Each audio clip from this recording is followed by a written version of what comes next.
semuanya, masih bersama Dian di sini dan Tika. Nah, dari video sebelumnya, di part sebelumnya kita udah ngomongin tentang beasiswa Santia dan apa aja yang harus dipenuhi biar untuk mendaftar beasiswa ini ya Kak ya. Nah, seperti janji di video sebelumnya, kita ngomongin tentang apa aja yang di cover sama Santia. Apa aja tuh Kak? Sayantia tuh menurut aku baik banget karena yang pertama untuk biaya kuliah udah pasti di cover 4 tahun, jadi nggak usah pakai extensionan, udah otomatis 4 tahun dibayarin Sih untuk kuliahnya. Terus untuk biaya hidup juga otomatis 4 tahun akan dibayarin, jadi teman-teman nggak usah sakit sama extension bla bla bla bla yang lain. Nah untuk 4 tahun ini 1 tahunnya itu kita dikasih 41.209 per tahun. Wow. Australian dollar ya. Tinggal dihitung sendiri ya per bulannya berapa. Nah itu kayaknya setiap tahun naik karena ngeliat inflasi. Jadi kalau misalkan kayak tahun sebelumnya, tahun 2018 itu kalau nggak salah 40.000, tahun saya 41.209.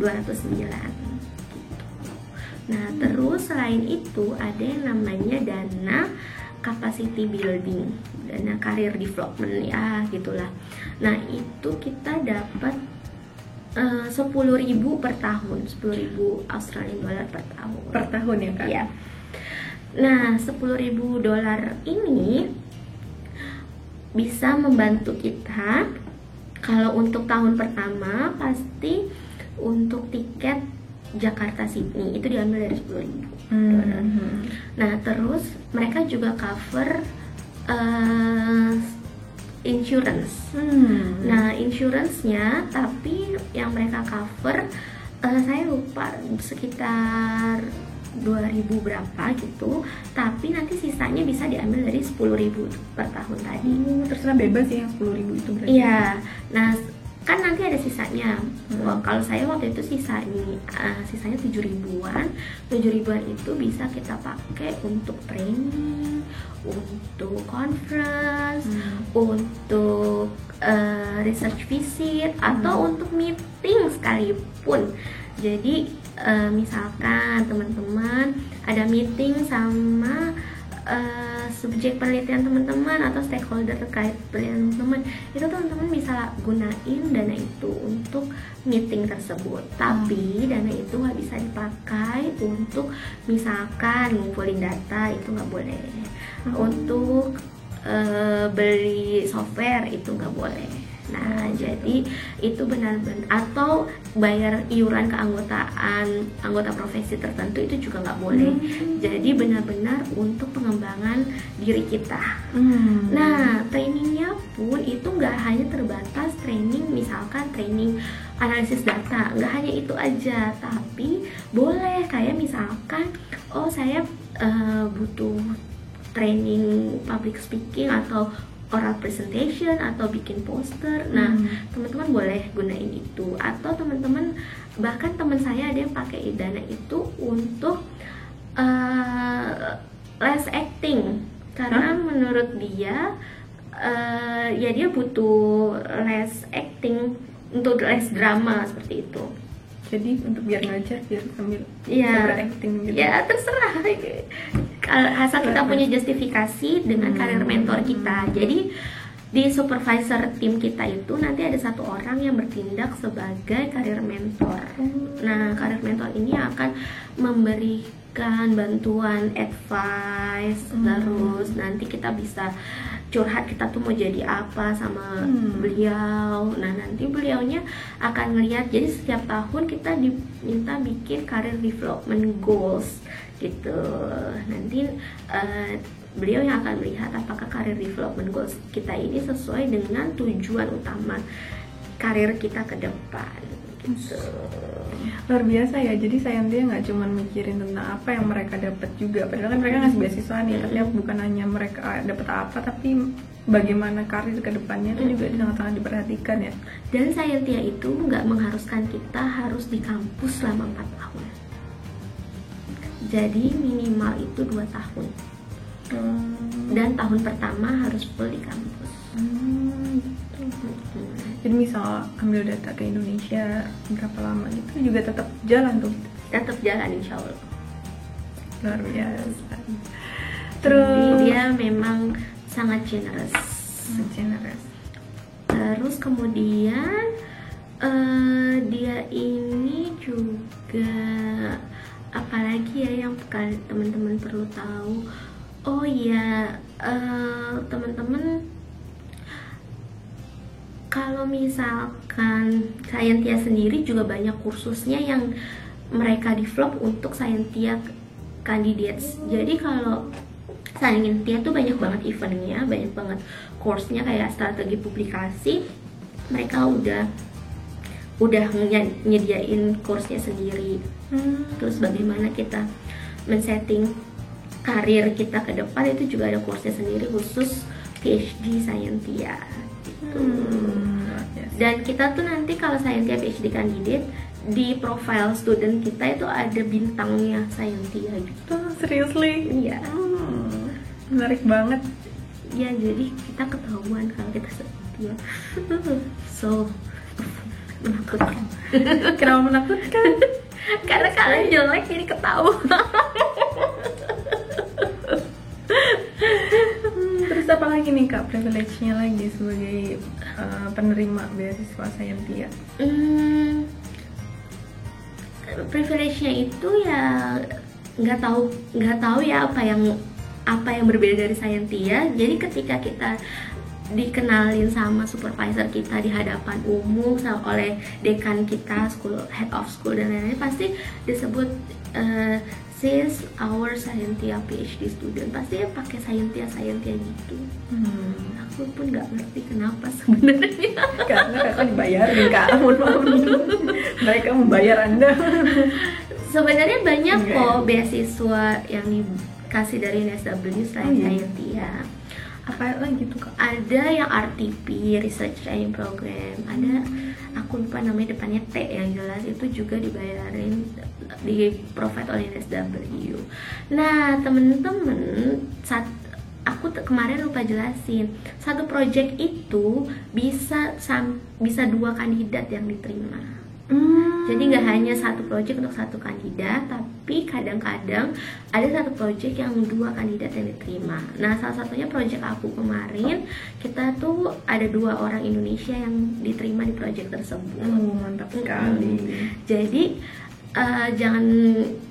jangan berpikir kalau misalkan kamu sama teman kamu apply untuk yang sama, terus ya kita saingan nih nanti cuma satu. Bisa jadi dua-duanya keterima, karena satu project itu bisa semaksimal 2 orang yang diterima. Asik. Gitu.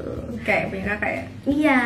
Nah, terus kalau di email waiting list, jangan berkecil hati, karena saya itu dulu waiting list. Pengumumannya sebenarnya November, tapi saya dibilang masuknya ke waiting list. Terus saya ditanya, saya mau dialihin ke beasiswa yang lain atau enggak, ke RTP atau satu lagi saya lupa namanya. Terus saya bilang, oh enggak deh, saya nungguin Scientia aja, karena memang waktu itu saya kayak gimana ya, kayak Milih.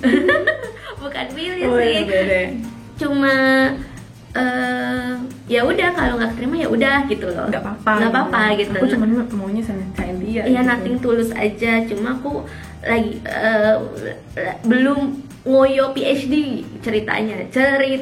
Jangan ikutin ya, karena semakin muda PhD itu semakin bagus. Karena kalau udah tua tuh agak lebih susah kita mengikuti ritme kan kuliah. Kamu masih muda. Jujur, walaupun masih 29, tapi sudah tidak seperti waktu 23. Semangat. Yang mana ada kakak orang PhD 23 ada ding. Ada Oh, lah. ada ding. Kavina juga udah PhD. Iya kan. Nah, jadi gitu teman-teman. Kalau misalkan jadi temenku yang gagal langsung dibilang gagal emailnya.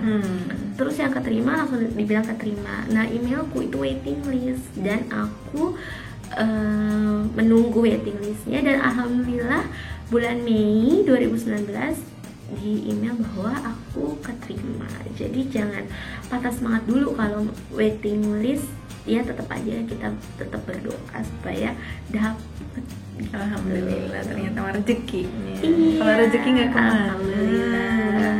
Jadi teman-teman tetap semangat kalau nanti apply Scientia terus dapat email waiting list, jangan ini dulu, jangan kecewa dulu. Terus nanti teman-teman bisa minta surat ke mereka bahwa teman-teman udah keterima di UNSW kalau teman-teman waiting list, ya kan. Cuma masalahnya belum ada beasiswanya. Nah, nanti surat itu bisa teman-teman pakai kalau teman-teman mau apply beasiswa lain, misalkan ALS atau PDP seperti itu. Oh gitu bisa Kak. Jadi nanti tetap, apakah akan tetap dapat Scientia-nya? Atau Kalau Scientia-nya sih kayak kalau misalkan teman-teman nggak mau waiting list, terus teman-teman mau apply beasiswa lain, ya berarti teman-teman nggak dapat Scientia, tapi teman-teman dapat letter of acceptance, LOA. dapat LOA-nya. Iya, karena kan kita udah apply semua administrasi di UNSW-nya kan, jadi teman-teman bisa gunain LOA itu untuk apply di beasiswa lain juga. Mantap sih. Jadi sekali dayung bisa pulau lain terlampaui ya. Iya, kalau nggak keterima itu bisa teman-teman pakai juga gitu. Asik. Oke deh, ada pesan-pesan lain lagi nggak buat teman-teman di luar sana? Itunya aja kali ya, bulan-bulannya, supaya teman-teman punya oke. gambaran kapan sih beasiswa Scientia itu buka. Jadi beasiswa Scientia itu bukanya Juni biasanya. Juni. Juni, terus nanti pengumumannya itu Oktober Novemberan lah. Lumayan lah Juni ya, beberapa bulan lah ya. Ya jadi, nah teman-teman juga itu harus siap dikejar-kejar karena itu cuma Juni, Juli, Agustus, September, Oktober.